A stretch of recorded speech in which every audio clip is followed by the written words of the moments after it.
Greetings, Keechlings. Keech Prime here with my live reaction of Boruto, Chapter 73. Alright, a special mission, and we've got Sarada here in a green outfit. Interesting. Looking a little mature there. And, yeah. What could it be? So, yeah, last chapter we have the three, I guess, political fugitives. What's the word? Refugees, I guess, is a better word.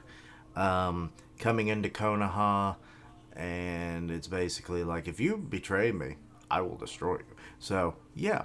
Also, excuse me.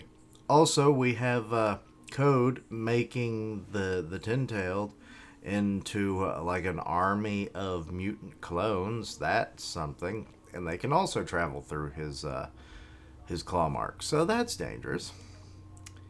What could it be? A mission only our team can carry out? So, Team 7, interesting. We've been out of action for so long. This is quite sudden.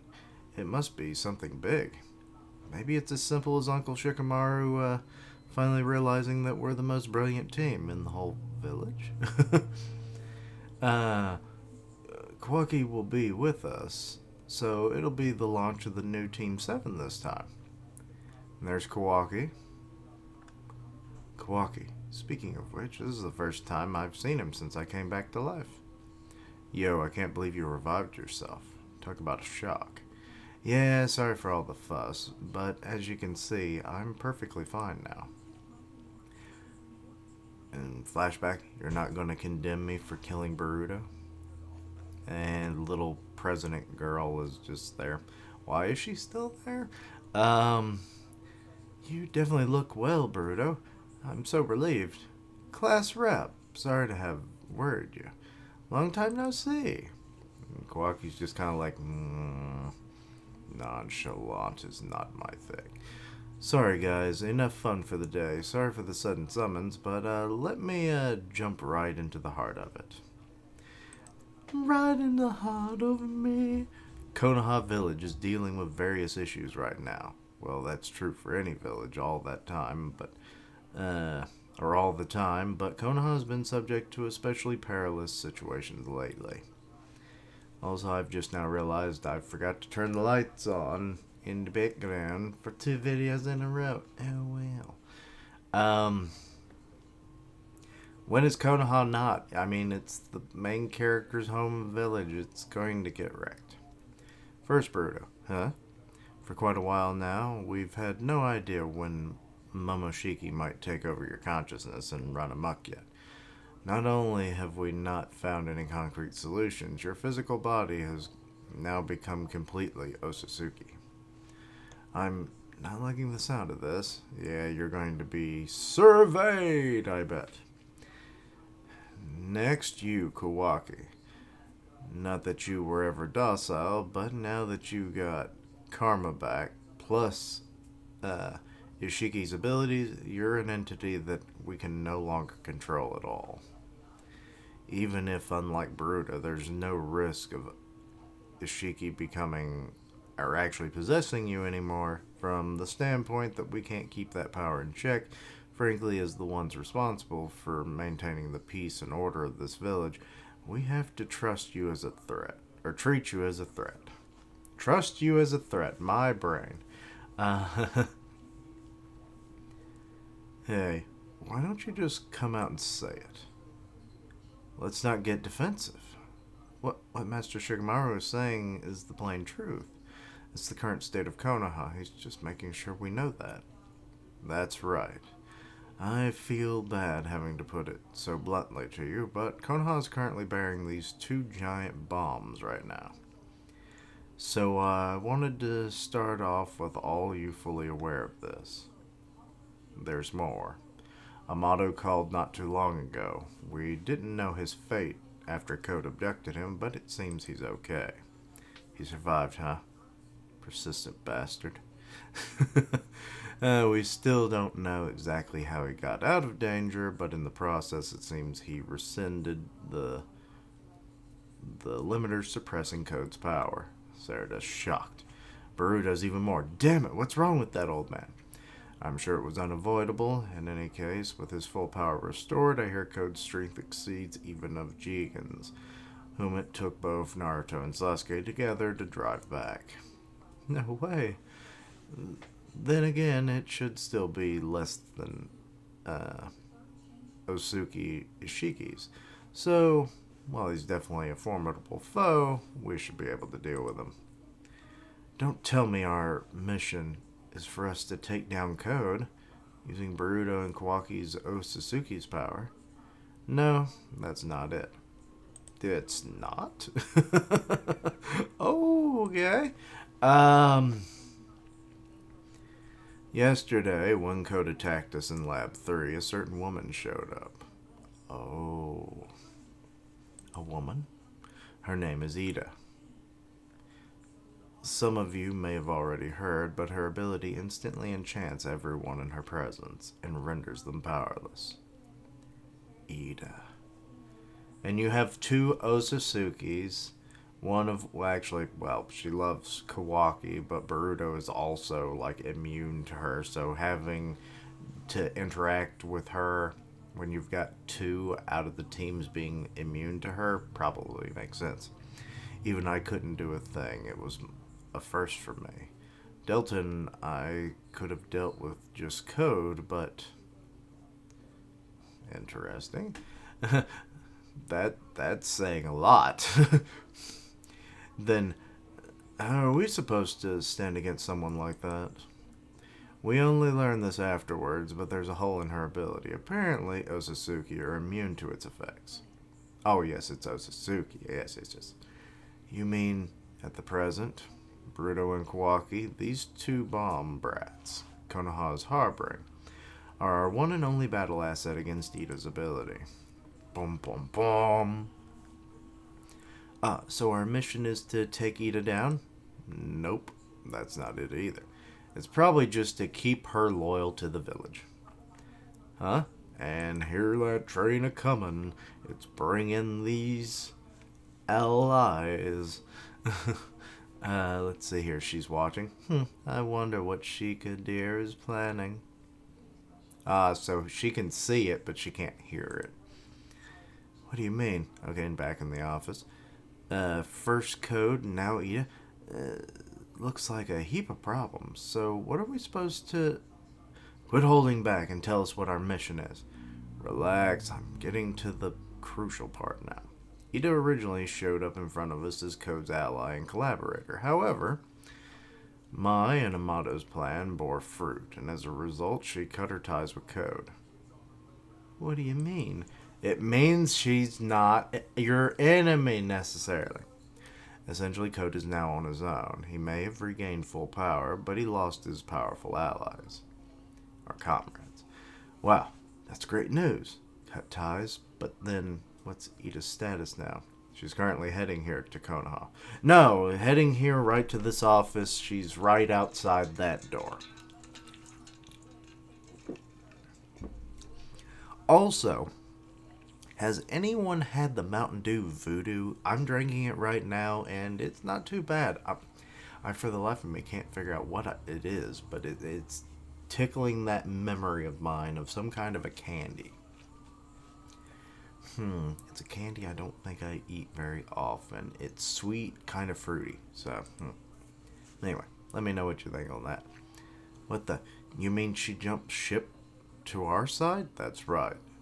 And there lies the issue. All skills in jutsu are powerless thanks to her ability. And the Hokage's power and influence mean nothing to her. She doesn't need to follow She doesn't need to follow anyone's orders. If she wanted to, I'm not exaggerating, wouldn't, or did I just read this out of order? Wouldn't be difficult for her to take over not just Konoha or the Land of Fire, but the entire world. I'm not exaggerating. That's how much freedom she has. Boruto's not happy about that. You get it right. We've got to avoid making any enemy out of her at all costs, and to that end, I devised this next mission of yours. It wouldn't be an overstatement to say that it all hinges on on your actions, whether Ida ends up as a friend or a foe to Konoha. What do you want us to do? Cohabitate. Okay. Huh? What's cohabitate, man? Live together. You're kidding, right? Not at all. We're being absolutely serious. Okay. Konohamaru, what the fuck? Uh, Listen, it's not gonna be like some ultra fun Team 7 boarding house. Uh, the only ones cohabitating will be Boruto, Kawaki, and Ida. What? Then why did you even summon the other two there? Is backup that's not going to actually be able to work against her at all? What? Oh, she knows what's going on. Well, what's the matter, Ida? Living together? So she does. I forget if I never can remember if she could hear what they're saying. Living together from the get go? That ain't funny. What for? Yeah, we don't have time for fun and games. Hold on, I think I got it. This mission's goal is surveillance, right? Good intuition, correct. I've already explained Ida's level of risk. Normal regulations would dictate that she be monitored. However, our usual methods would likely end up getting compromised, because there's a chance that the Watchers would involuntarily do things that are favorable to her. Even if Ida herself didn't deliberately try anything. In that respect, Osasuke won't become captives of hers. Thus, only Boruto and Kawaki will fill those roles. So we're to be her watchdogs, to make sure Ida doesn't stir up mischief. That's right. In any case, at the very least, determine how willing she is to cooperate with Konoha. A lot of this seems like redundant information. That's why I don't know why they do this as a monthly series and a weekly, you know? What did I do to earn this? Besides, what if she decides she's not on board with this plan? If that's the case, she'll have to give up her chance to be allowed inside Konoha. This is a safety measure that we cannot budge on. But isn't that too forceful a starting stance? Well, we don't want to do anything to piss her off, of course, but we need to draw the line somewhere. We'll end up tightening the noose around our own necks if we give her the upper hand with a weak deal. Besides, I have a feeling that she'll be game about this cohabitation proposal. I mean, she's already creaming her pants, so. Any specific grounds for thinking so? It's awkward for me to say this, but since it's crucial to the success of the mission, Ida's got a crush on you. Kawaki. Everyone's like, what? For real? And she's like, oh no, he's telling my secrets. He said it. Oh, Shika dear, how could you? Huh? What's happening? What have they been talking about since earlier? Daemon is just like, whoa, you okay, big sis? Your heart's, but it's Doki Doki, outside of this world. Huh? I might die before we reach Konoha. Amada's just like, But don't worry, Daemon. It's fine. In fact, it's more than fine. This is exactly what I've been seeking. Right now, I'm truly, fatally in love. Oh, okay. Amada's just kind of like, right. This is the number one reason for coming to Konoha, Kawaki. I don't want to intrude on your private life or personal feelings, but just be really careful how you react towards her. I ain't exaggerating when I say that Konoha's future hinges on your conduct. Damn it, for real? Hey, any ordinary people or any person crushes on Ida, right?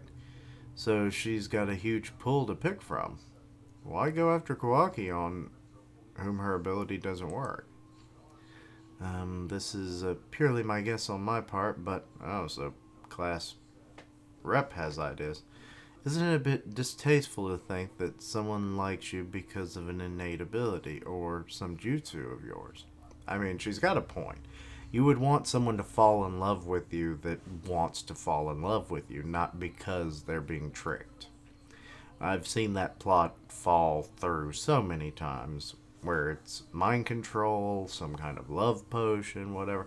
Rick and Morty, for instance. That did not go well at all. We got a Cronenberg universe. I think this Miss Eida wants to experience a completely ordinary romance. Not that I know for sure. She's listening and it's like, damn, this girl's good. I don't get it. That's just plain illogical. Maybe she's stupid? Oh god, don't say that. By the way, you should avoid saying bad things about her. Ida can see everything and hear it all. She has those abilities too. What the heck? Wait, he didn't know? Huh. No way, are you serious? She might not be watching us this minute, but it seems she can also replay past events, like skim. Hello, Nat. It's not quite a Marty McFly yet. Like swimming through a video recording. For real? That's way beyond cheating. At any rate, everything being said here should be considered leaked. Of course, I'm disclosing your mission to you, knowing that. So the diplomatic maneuvering has already begun, right, Eida? Yeah, that's kind of a one-way communication long range, huh? So in short, you want us to monitor Ida and play nice with her as much as possible? Yep. That would be most appreciated by we of Cone, huh? I really don't like this. I'd much rather throw myself at code. Be that as it may, it's downright impossible to nail down that bastard's location. But if we can gain Ida's help, we'll know his movements precisely. And Boruto? Okay, Konohamaru's speaking up now. Your job doesn't consist of your monitoring Ida. You'll be there to mitigate? Mediate. There we go. That's the word I'm looking for. Between Kawaki and Ida too. Huh? We can't see Kawaki managing all of this alone, so it might seem overblown, but remember the two of them not hitting it off means that Konoha's future is in peril as well. No way. Excuse me. That's the attitude you should have. Got it? This mission is annoying. Excuse me. Sneezing almost pretty constantly for like the last 6 hours is also annoying. In addition, Sarada and Misuki, you'll be watching the three of them from outside together with me. Your main job will be sending us status reports, but you're to jump in and defuse the situation if any trouble breaks out. Wipe your teammates' butts for them, as it were. Okay, that's quite a phrase. Since we have no idea when Boruto might run amok again. That being said, how much Ida's influence will affect each of you is still an... Okay, Marty. Get the fuck away. Still an unknown factor. The sensory unit will be continuously supporting you, but reporting odd behavior you see in each other right away. So, Marty? Marty McNatt? So we can deal with it. Yes, sir. Wordy fucking chapter. I hate this shit. Listen, no matter how difficult a situation we're in, there's an order of priority to the actions you ought to take. And the more extreme, the more circumstances. The faster you need to determine what that is. As an advisor to the Hokage, that's the overwhelming bulk of my work. Thus, to tackle the issues that we need to resolve, preferably, I came up with this plan. I'm not asking whether you can do it or not, rather it's will you do it or not. The answer's obvious, since there doesn't seem to be any option to say no. I mean, they got a point. There's only so many people that can deal with this girl, and she is a very powerful threat. It's not just Ida and Kawaki. So we got Sasuke and Naruto on the roof, apparently. Boruto is a target of the monitoring, too. Oh, is he? This is a glorified house arrest. Though if you've authorized it, I have no say in the matter. Hmm. Both Boruto and Kawaki are the type to rush into a fight even against someone they have no chance of defeating. They wouldn't merely obey if we ordered them to stand aside. By assigning them a mission and giving them responsibility, you put them cleverly under control. Boruto is in for a world of hurt if his dad ever used half these smarts on him. um, on a regular basis. It's a very Shikamaru-like plot.